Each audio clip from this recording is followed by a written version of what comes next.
श्री साईनाथाय नमः।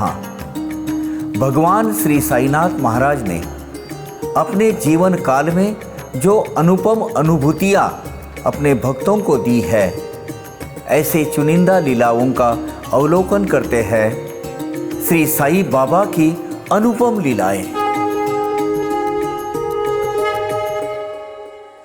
ओम साई राम। अगर बाबा के बन के हम रहेंगे तो बाबा कैसे हमारी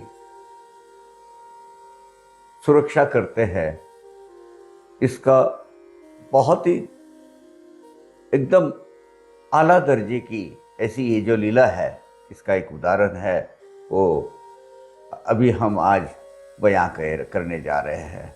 और ये आदमी कोई सादा सुदा नहीं है, इसने अपना नाम छुपा के रखा है, बस 3 अक्षर लिखे, श्री BNL, बी ना लो, ऐसा उसने लिखा है। अन्य कहते हैं कि मैं महाराष्ट्र का हूँ और दिल्ली में सेंट्रल गवर्नमेंट में बहुत उच्च पदस्थ हूँ,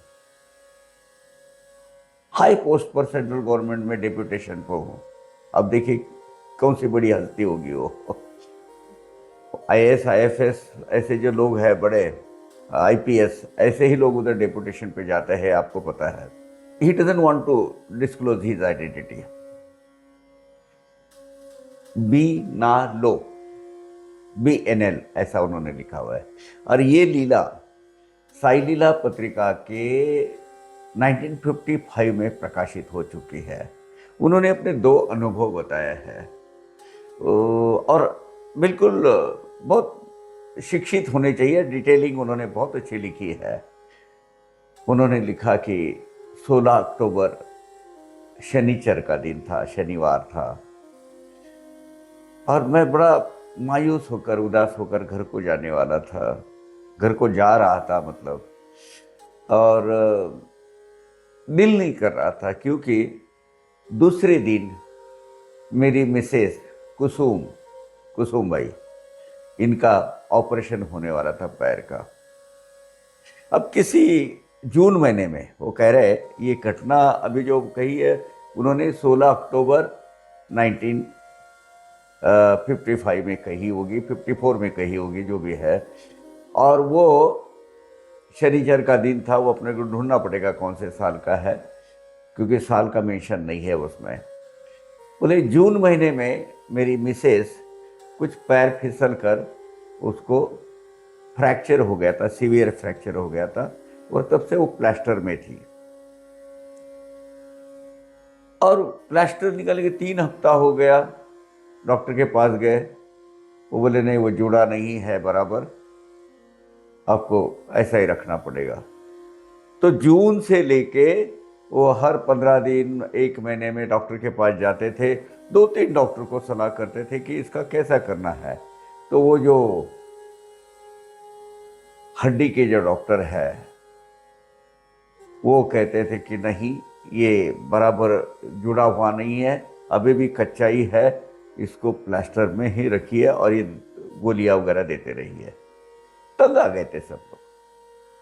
आखिरी में अक्टूबर में ये तय हुआ कि इनको ऑपरेशन करना पड़ेगा, उसके सिवाय दूसरा कोई चारा नहीं है, क्योंकि एक जख्म भरी नहीं जा रही है, और 2 जो पार्ट है जो टूटे हुए, वो जुड़े नहीं जा रहे हड्डी के, पैर के हड्डी के। तो उसी विवंचना में, उसी चिंता में वो घर में जा रहे थे। घर में गए, दूसरे दिन ऑपरेशन की तैयारी होनी थी।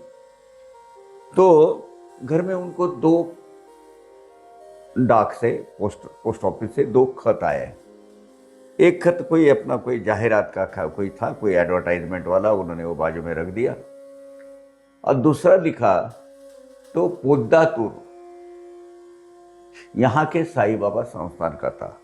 अब ये पोद्दातूर साई बाबा संस्थान कहाँ है, किधर है, इनका, ये BNL साहब का और उनका कोई दूर दूर का संबंध नहीं।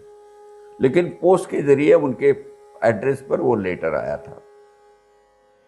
लेटर में ये लिखा था कि भाई यहाँ के जो मठाधिपति है श्री गुरु चरणानंद सरस्वती, साई चरणानंद सरस्वती इनको वो साई चरण में लीन हो गए हैं। वो जो समाधि दिवस का, विजयादशमी का जो दिवस था, उसके बाद ये घटना हुई थी। तो बोले अच्छी तरह से उनके हाथ से पूरा उत्सव का आयोजन किया गया और बस 2 दिन के बाद ही वो समाधि में लीन हो गए।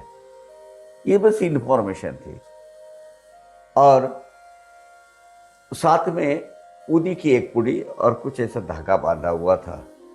अब इन्होंने कभी साईं बाबा का नाम सुना नहीं था, कुछ मालूम भी नहीं था। ये पुद्दातुर कहाँ संस्थान है ये भी उनको पता नहीं था।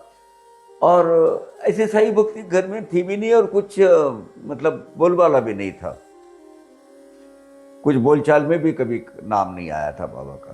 तो उन्होंने फेंकने की सोची, जाते बोले छोड़ देंगे, लेकिन जाते जाते बोले थोड़ा सा हंसी मजाक कर लेते हैं मिसेस के साथ में। अब वो मिसेस क्योंकि चल नहीं पा रही थी, घर में बैठती थी, छोटे बच्चे, 12 साल की एक लड़की, दूसरे और एक, तो उनकी भी देखभाल, खाना पीना देखने के लिए, तो उन्होंने अपनी दूर की एक रिश्तेदार आत्याबाई, यानी अपने पिता की बहन आंटी, उनको लाके रख दिया था। तो ये जब गए, वो दोनों बातें कर रहे थे, तो उन्होंने अपने मजाकिया तौर पे हंसी मजाक करके, जैसे अपने का आलोचना करते, एक निंदा करते हैं, इस हिसाब से देखो कैसा में आया है, वही साई चरणानंद सरस्वती करे लीन हो गए, मेरा क्या लेना देना। फिर उन्होंने वो सब साईं बाबा का बोला कि ऐसे ऐसे साईं बाबा का उत्सव उन्होंने बहुत धूमधाम से मनाया वगैरह वगैरह बोलने लगे। वो दोनों भी शांत रहेंगे और अचरज भरे निगाह से ये बीएनएल साहब की तरफ देखने लगी, क्योंकि उस वक्त वो आत्या माँ, वो आंटी कुसुमबाई को बोल रही थी, देख आजकल महाराष्ट्र में और बम्बई में साईं बाबा का बहुत बोलबाला है, हर लोग उनके पास बहुत बड़े चमत्कार होते हैं, और वहाँ मन्नत मांगने से या आपके हर मनीषा पूरी हो जाती है। साईं बाबा का ही जिक्र चल रहा था, और उतने में इन्होंने ये बोला, तो उन्होंने बोला कि अभी हम वही बात कर रहे हैं, तो सच्चे दिल से प्रार्थना करो तो बाबा प्रसन्न हो जाते हैं, आपकी हर दुख आपदा पीड़ा दूर कर देते हैं। अब उन्होंने देखा कि यार ये पुद्दातुर का मेरा कोई संबंध नहीं, अनावश्य ये मतलब मुझे कोई मालूम नहीं, अचानक ये मेरे पास आया है, कुछ ना कुछ रिलेशन चाहिए। तो उनका माइंड एकदम पैराडाइम शिफ्ट हो गया और कहने लगे कि जरूर कुछ ना कुछ इसमें कुछ कोइंसिडेंस होना चाहिए। तो उन्होंने वो उदी ली और बोली कि एक काम कर कुसुम, और आते भाई भी बोली तू मांग ले, बाबा से प्रार्थना कर। बोली बाबा को मैं मानती नहीं हूँ, जानती भी नहीं हूँ, मैं कैसे प्रार्थना करूँ। तो अचानक वो 12 साल की लड़की बोल उठी, ए माँ तेरी तरफ से मैं मांगती हूँ, बाबा से प्रार्थना करती हूँ कि तेरा पैर ठीक हो जाए और तुझे किसी तरह की तकलीफ न हो, क्योंकि आज तुझे ऑपरेशन करना है। अब देखिए यहाँ से बाबा का करिश्मा चालू होता है। वो जो उदी है, उदी ने अपना करिश्मा दिखाना चालू कर दिया। और फिर कुसुमबाई ने बोला बाबा आज अगर मेरे क्योंकि ऑपरेशन है, जुड़ नहीं रहा है, 3-4 महीना हो गया है, और उसको भी ऑपरेशन करके उसको जोड़ने वाले हैं। अब हर एक आदमी डरता तो है, और ये पुरानी बात है, आजकल ऑपरेशन बड़ा कॉमन हो गया है, उसको कुछ लगता नहीं, लेकिन उस वक्त बड़े डरते थे। ऑपरेशन का नाम लेते ही तो बिल्कुल ततापपा हो जाती थी, लोगों की डर जाते थे कि क्या होगा। जैसे आने के चांस वापस हॉस्पिटल से वो बहुत कम रहते थे लगता था उस वक्त, क्योंकि इतना प्रगत विज्ञान नहीं था उस वक्त। तो उन्होंने बोला बाबा अगर ये जो मुझ पर आया हुआ संकट ये टल जाए तो, और मैं ठीक ठाक हो जाऊं, तो मैं आपके दर्शन के लिए आ जाऊंगी, सहपरिवार आएगी। और ऐसी मन्नत मांगी। फिर गए वो डॉक्टर के पास, अभी ऑपरेशन तो करना है। जैसे ऑपरेशन के लिए वो चेक करना पड़ता है ना, पड़े एक्सरे वगैरह कर लेंगे, तो एक्सरे वगैरह कर लिया। तो बोले नहीं, ऑपरेशन की जरूरत नहीं इनको, ये पूरा जुड़ गया है और उसको वो प्लास्टर भी रखने की जरूरत नहीं, प्लास्टर भी काट लो। बिल्कुल वो असिस्टेंट को बुलाया, बोले इनका प्लास्टर निकालो, ये सब सब तरीके से ठीक है, ऑपरेशन वगैरह कोई जरूरत नहीं करने की। क्या बोलेंगे आप इस पर? जो अश्रद्ध थे बाबा के प्रति, वो श्रद्धावान बन गए, बड़े भावुक हो गए। और फिर दोनों भी मतलब बच्चों के साथ में मियाँ बीवी अपने जो पति पत्नी बाबा के दर्शन को जाकर आ गए। यही बीएनएल अपना दूसरी आप बीती बताते हैं। बोले मुझे एक अजीब गरीब कैसी बहुत ही अलग किस्म की एक बीमारी हो गई थी। मेरा बोले वो मस्तिष्क के लेके नाक तक कुछ एक नस है, वो नस में तीव्र वेदना होती थी, कभी कांटे चुभने के जैसा, कभी एकदम दुखने के जैसा, कभी कोई खींच रहा है ऐसा, बहुत अलग अलग अलग तरीके से वही एक नस पर वो होता था। कभी ऐसा लगता कि कोई काट रहा है, कभी ऐसा लग रहा है कि उसको किले चुभ रहे हैं, नुकीले किले। इतना उनको ऐसा तकलीफ होती थी। और हर तरह के डॉक्टर किए उन्होंने, यूनानी, होम्योपैथी वगैरह वगैरह, कुछ फर्क नहीं पड़ता था। आखिरी में एक होम्योपैथ डॉक्टर, उन्होंने कहा कि तुम एक काम करो, 2 दिन तक एक एकदम अंधेरे रूम के अंदर अपने आप को बंद कर लो। 2 दिन का खाना, 2 दिन का जो भी है तुमको लगता है, चाय पानी उधर रखो और पूरा अंधेरा करना है, शांति से आंख मूंद करके आपको रहना है। बोले करेंगे। तो बाकी के दवा उपचार चालू थे और उन्होंने तय कर लिया कि अभी ये 2 दिन अपन डॉक्टर ने वो जो बोला है वो करके देखेंगे। करके उन्होंने अपने आप को एक डार्क रूम में बंद कर दिया और वहां सोते रहे। एक दिन रात को अचानक एक प्रकाश की ऐसी तिरछी ऐसे किरण उनके तरफ आ गई।